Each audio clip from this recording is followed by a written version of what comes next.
Les présidents Chirac et Sarkozy ont commis en Afrique 2 crimes que la France paye très cher. L'assassinat de Kadhafi en Libye et le coup d'État contre le président Laurent Gbagbo en Côte d'Ivoire. Les 2 affaires sont remarquablement similaires.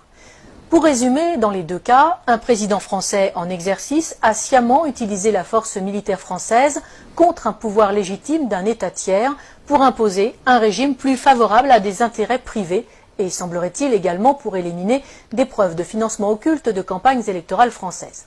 Et ce sont les populations tant françaises que libyennes ou ivoiriennes qui en paient le prix humain, financier, sécuritaire et démocratique. C'est le cadre général tant en Libye qu'en Côte d'Ivoire.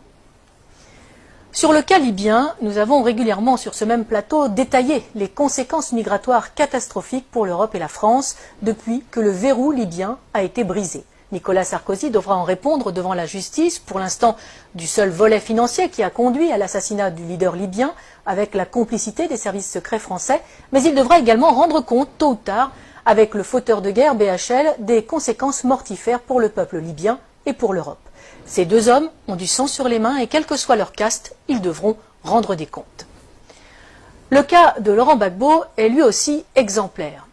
Il est socialiste, mais il est surtout francophile, historien, écrivain, catholique, patriote et n'appartient à aucune loge franc-maçonne. Ce qu'il désire plus que tout, c'est que la Côte d'Ivoire se libère de la France-Afrique que nous avons dénoncée dans notre dernière édition. Il veut aller, comme il le dit lui-même, au-delà des discours. Je cite: « Pour l'instant, il n'y a que des discours, tant que les piliers seront debout, la présence de l'armée française, le franc CFA et le choix des présidents, la souveraineté des pays d'Afrique ne sera qu'un leurre et la France-Afrique, la réalité. C'est un anachronisme, un scandale tellement énorme, cette dépendance. » Fin de citation. Il va vite devenir l'homme à abattre, d'autant qu'il n'est pas prompt à accepter les exigences de Villepin ou de Chirac qui attendaient, selon ses propos, des valises de billets et pas des valises de francs CFA.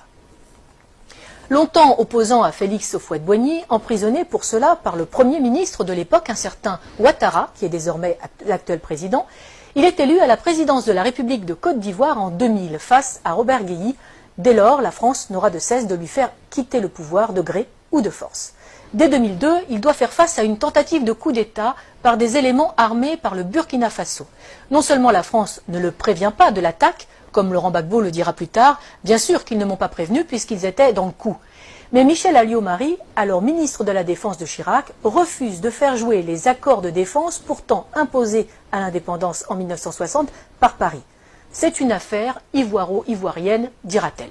Henri Emmanuelli, ancien président PS de l'Assemblée nationale, expliquera cette trahison par cette sentence, je cite, « Laurent Gbagbo a eu depuis le début un souci, faire de la Côte d'Ivoire un pays indépendant. C'est cela qui ne lui a pas été pardonné. » Pour Laurent Gbagbo, ce coup d'État est la conséquence directe d'une loi sur l'assurance maladie qu'il a fait voter. Une loi destinée à mettre en place 2 caisses, une pour les paysans, une pour tous les autres travailleurs, financées par les bénéfices du cacao, du café, de l'EVA, mais aussi des mines de diamants et d'or. Les compagnies de la France-Afrique y voient une menace trop grande pour leur marge. Le coup d'État est donc lancé. La moitié nord du pays sera depuis cette date sous la domination de bandes de pillards et de rebelles. L'immigration de dizaines de milliers d'étrangers et la distribution de cartes d'électeurs visent à fausser le vote des Ivoiriens et à faire main basse sur le sud, Eldorado agricole et minier de l'Afrique. 30% de la population ivoirienne est, selon les dernières estimations, d'origine étrangère. En 2010, lors de l'élection présidentielle à Bouaké, fief de la rébellion et de Ouattara, on relèvera 250 000 votes exprimés pour 150 000 électeurs inscrits. Mais les événements ne vont pas assez vite. Pire, le régime légal de Laurent Gbagbo tient bon et avance vers la modernité. Décentralisation, création de conseils généraux qui s'attellent à la construction de lycées, de dispensaires, de routes. Les succès du Sud, sous le contrôle du pouvoir légal d'Abidjan, font rêver les Ivoiriens de la partie nord qui subissent les pillages et l'arbitraire des rebelles qui soutiennent Ouattara. Laurent Gbagbo est de plus en plus populaire. Si Laurent Gbagbo n'est pas dupe, il confiera depuis sa cellule à La Haye, je cite, « Pour anticiper les coupes d'État, il me suffisait de suivre les cours du cacao ». Il fait preuve de retenue, accepte de discuter même avec les rebelles, et malgré le double jeu du gouvernement français. L'ONUCI, l'opération des Nations Unies en Côte d'Ivoire, saluera même le professionnalisme des opérations militaires de l'armée ivoirienne qui ne provoquent aucun dégât collatéral ni victime innocente. Il faut donc trouver un prétexte. La première tentative majeure date du 6 novembre 2004. Deux Sukhoi de l'armée ivoirienne, pilotés par des mercenaires biélorusses, bombardent la zone de confiance, dénommée aussi ZOC, notamment à Man et Bouaké, et font 9 morts et 39 blessés parmi les soldats français. L'armée française réagit et détruit les moyens aériens de la Côte d'Ivoire, ce qui l'empêchera de lutter efficacement contre les rebelles. La force Licorne doit se lancer à l'assaut d'Abidjan. C'est la dernière partie d'un plan en 4 phases. Un plan qui a si bien réussi en Côte d'Ivoire que la France l'a appliqué en Libye et au Mali. D'abord, un appel à l'aide d'un gouvernement fantoche ou rebelle reconnu comme légal.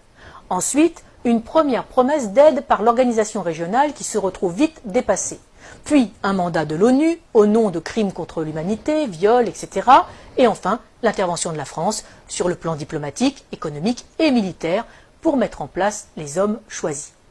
Mais en 2004, la dernière partie cafouille. Des informations révélées par Wikileaks et des enquêtes de presse suggèrent une manipulation visant à justifier une action militaire contre Gbagbo.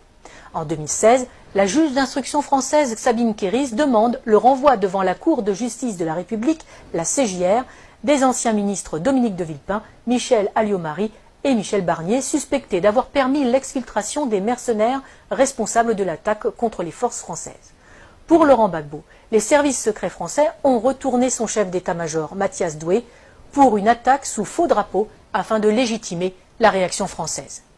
Le parquet général près la Cour de cassation a indiqué n'avoir pas saisi à ce stade la commission des requêtes de la CJR.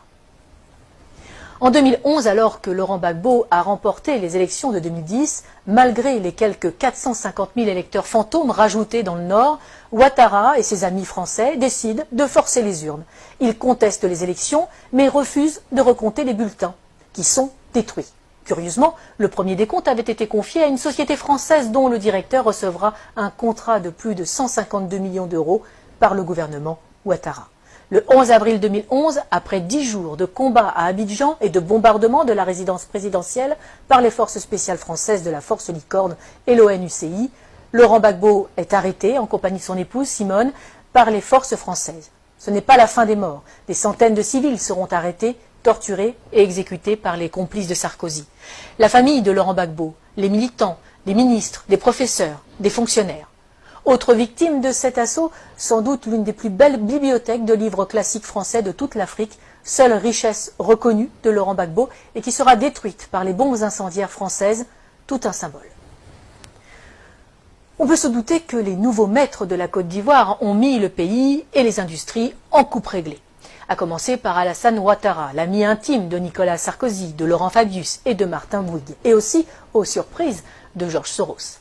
Le moindre coupeur de route et assassin du Nord est devenu qui préfet, qui commandant de police, qui chef des armées ou président de l'Assemblée nationale. Les compétences comptent peu, c'est le nombre de fusils à disposition qui prime tout. Mais parlons des Français. Claude Guéant, l'ancien ministre de l'Intérieur et secrétaire général de l'Élysée de Nicolas Sarkozy, a installé une antenne de son cabinet d'avocats à Abidjan, où il fait des allers-retours fréquents pour développer ses affaires et celles de son gendre, Jean-Charles Charqui, devenu conseiller d'Alassane Ouattara. L'ancien ambassadeur de France au moment du putsch est devenu consultant et passe sa vie dans l'ombre de Ouattara.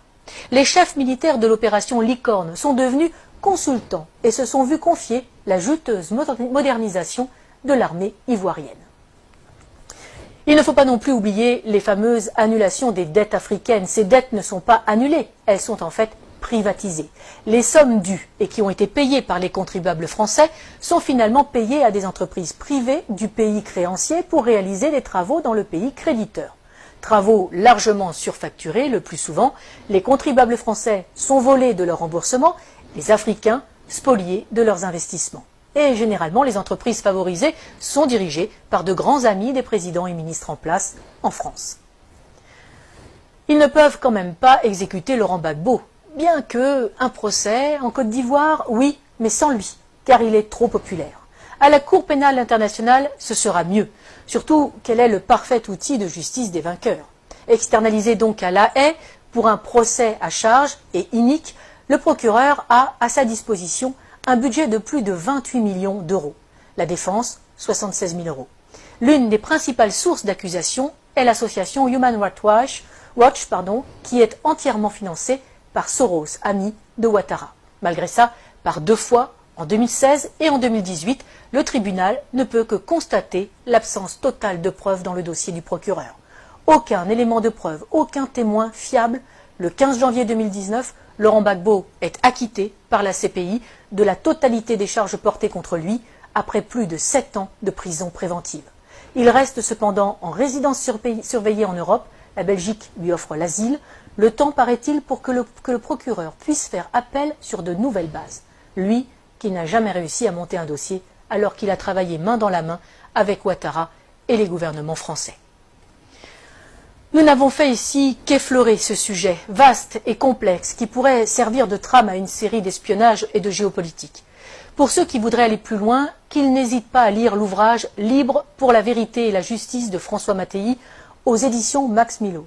Il est le fruit des entretiens de l'auteur avec Laurent Gbagbo pendant ces 7 années de détention arbitraire. Publié quasiment à la veille de la libération du président ivoirien, ce livre est la preuve que Laurent Gbagbo a eu raison trop tôt. Mais il n'est pas dit qu'il ne revienne pas dans le jeu politique ivoirien, totalement blanchi des accusations portées contre lui, fort de ses réussites comme président et avec un programme toujours plus d'actualité. Il faudrait plus de chefs d'État comme lui en Afrique, conscients des atouts de son continent, préférant des relations saines avec la France plutôt que l'exigence d'une repentance perpétuelle imposée aux Français pour des crimes qu'ils n'ont pas commis. Une repentance qui n'est là que pour cacher le pillage de l'Afrique par des multinationales et imposer une invasion migratoire ruineuse et destructrice pour l'Europe. Défense de l'identité nationale, mise en œuvre d'un patriotisme social permettant de vivre et de travailler au pays, non-alignement, intégrité de ses élites politiques et économiques. Il faudrait peut-être aussi plus de Laurent Gbagbo en Europe.